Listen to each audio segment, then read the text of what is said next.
Astrologer Ramakrishna Ghosh. আমার এই channel অর্থাৎ অ্যাস্ট্রোলজার রামকৃষ্ণ ঘোষ চ্যানেলের পক্ষ থেকে জানাই আপনাদের সকলকেই স্বাগত। আশা করি ঈশ্বরের কৃপায় আপনারা সকলেই ভালো আছেন। আমি বিভিন্ন রাশির মাসিক রাশিফল নিয়ে আলোচনা করছিলাম, তার পাশাপাশি আমি বিভিন্ন টোটকা টিপসও দিয়ে থাকি। যাই হোক, আমার আজকের আলোচনা কন্যা রাশির কয়েকটি ভবিষ্যৎবাণী যা 100% সত্যি হবেই। এপ্রিল 2024 কন্যা রাশির স্বাস্থ্য কেমন যাবে, তাদের আর্থিক ক্ষেত্র কেমন হবে, তাদের শিক্ষা, প্রাথমিক শিক্ষা, কলেজ বিদ্যা, উচ্চশিক্ষা কেমন হবে, তাদের পার্সোনাল লাইফ, প্রেম, দাম্পত্য জীবন কেমন যাবে এবং তাদের কর্মক্ষেত্র, চাকরি বা ব্যবসা কেমন হবে এবং তাদের ওভারঅল ভাগ্য কেমন হবে, তাদের পারিবারিক সম্পর্ক কেমন হবে, তাদের আর্থিক ক্ষেত্র, আয় ব্যয় কেমন রয়েছে এবং কন্যা রাশির অনেকটাই সমস্যা রয়েছে এবং সেগুলো থেকে বেরিয়ে আসার জন্যে কী রেমেডি রয়েছে ভিডিওর শেষে আমি আলোচনা করব। আপনাদের কাছে অনুরোধ, আপনারা এই ভিডিওটি কেটে কেটে দেখবেন না, তাহলে কিন্তু পরিপূর্ণ আলোচনা পাবেন না। ভিডিওর শেষে আমি রেমেডি বলে থাকি। যাই হোক, কন্যা রাশির জন্যে এই মাসটা খুব একটা শুভ নয়। আপনাদের কিন্তু আপস ডাউনের মধ্যে পড়তে হবে, কারণ আপনাদের এপ্রিল 2024 সাপেক্ষে আমি গোচর ফল বলছি। কন্যা রাশিতে আছে কেতু, রাশির সপ্তমে আছে রবি। রবি হচ্ছে আপনাদের দ্বাদশপতি এবং রাহু এবং দ্বিতীয় নবমপতি শুক্রের অবস্থান সপ্তমে এবং ষষ্ঠে আপনাদের পঞ্চমপতি ও ষষ্ঠপতি শনি অবস্থান করছে, সাথে আপনাদের তৃতীয় অষ্টমপতি মঙ্গল রয়েছে এবং আপনাদের অষ্টমে রয়েছে চতুর্থপতি এবং সপ্তমপতি বৃহস্পতি এবং আপনাদের রাশির অধিপতি ও দশমপতি বুধ। 14ই এপ্রিলের পর রবি আপনাদের অষ্টমে গোচর করবে আর 9ই এপ্রিলের পর বুধ আপনাদের সপ্তমে নিচস্থ হবে। আবার 22শে এপ্রিলের পর কিন্তু মঙ্গল আপনাদের সপ্তমে গোচর করবে। আপনাদের স্বাস্থ্য নিয়ে কিন্তু সচেতন থাকতে হবে। বিভিন্ন ধরনের সমস্যা, কোনো বড় কোনো সমস্যা হলে ডক্টরের পরামর্শ অবশ্যই নিতে হবে।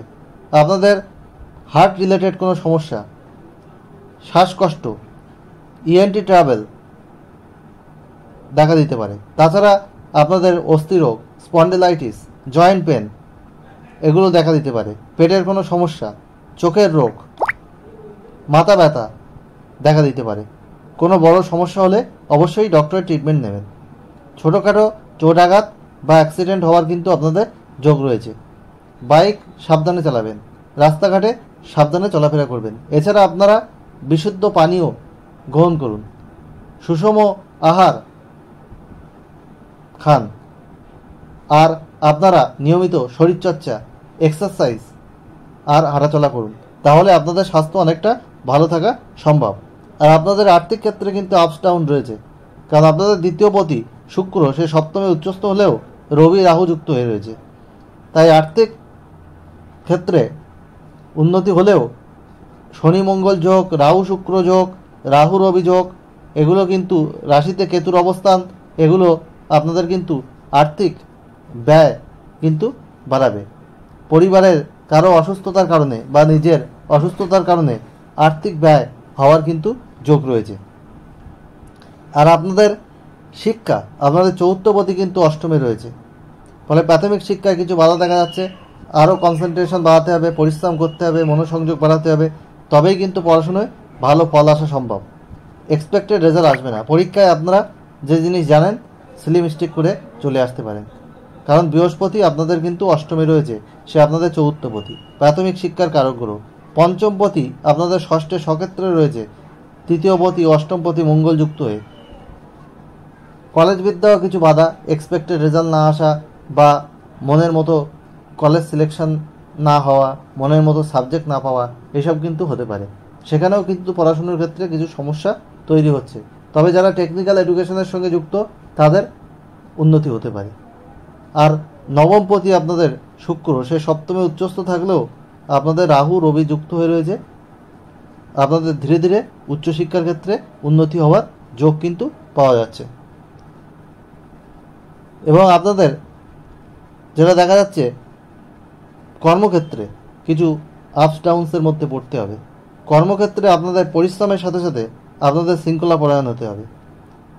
আপনাদের সহকর্মীদের থেকে আপনাদের ডিস্টারবেন্স আসতে পারে। কাজের পরিবেশে আপনাদের স্যাটিসফ্যাকশনের অভাব দেখা যাবে। আপনারা কাজে কর্মে কিছু ভুল ভ্রান্তি করতে পারেন, অ্যাবসেন্ট মাইন্ডেড হয়ে পড়তে পারেন। পরে কাজের প্রতি আপনাদের আরও মনোযোগ দরকার। কাজের জায়গায় আপনাদের ভালো না লাগতে পারে, এইরকম কিন্তু একটা পরিস্থিতি তৈরি হবে। আর ব্যবসার ক্ষেত্রে আপনারা কোনো ইনভেস্টমেন্ট করবেন, কোনো বড় সিদ্ধান্ত নেবেন, সেক্ষেত্রে আপনাদের বুঝে শুনে করতে হবে। বাজারে আপনার সুনাম কিন্তু নষ্ট হতে পারে।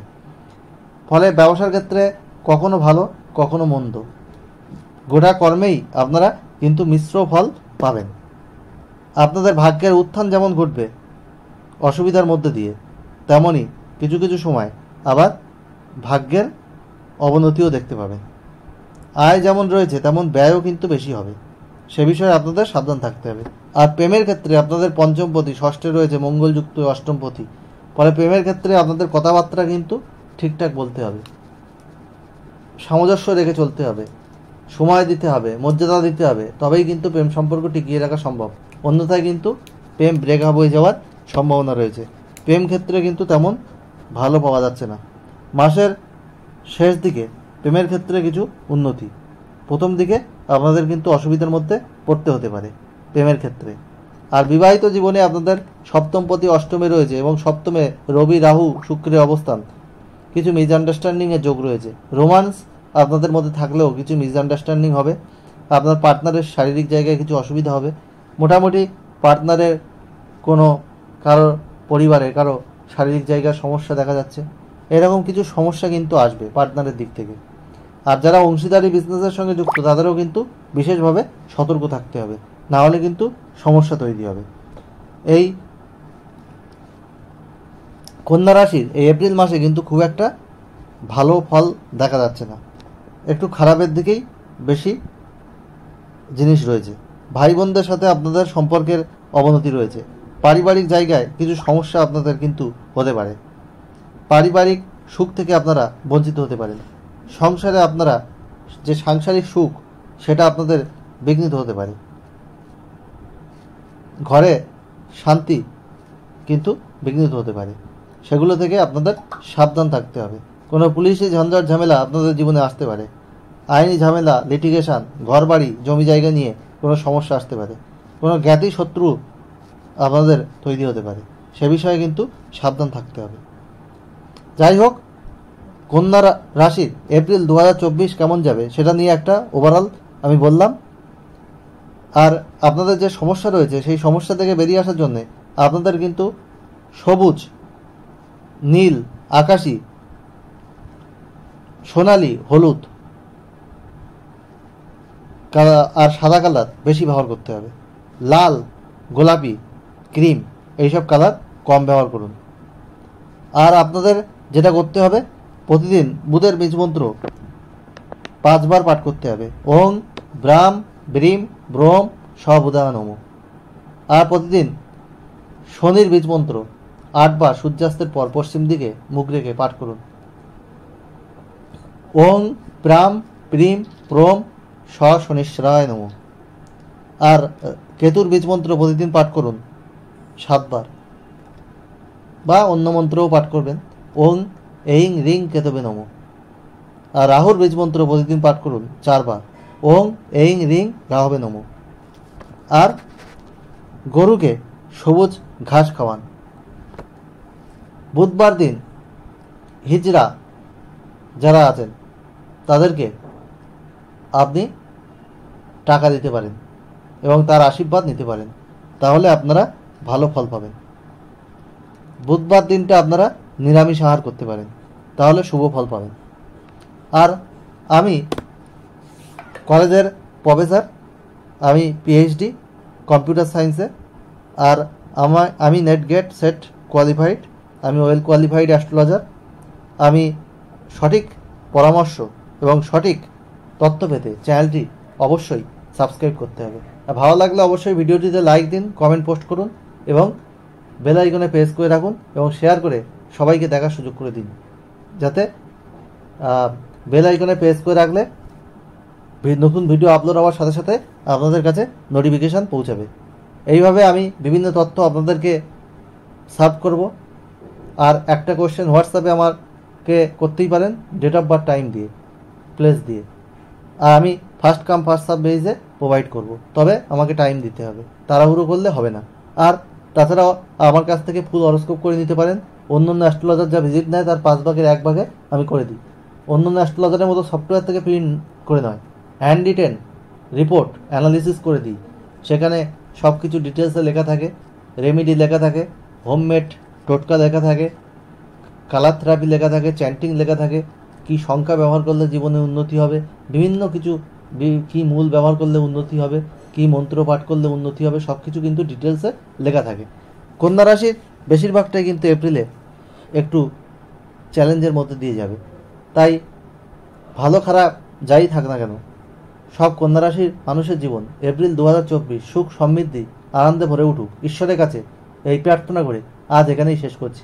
আবার খুব তাড়াতাড়ি নতুন আলোচনা নিয়ে আমি আপনাদের সামনে হাজির হব। আজ এখানেই শেষ করলাম। আপনারা সবাই ভালো থাকবেন।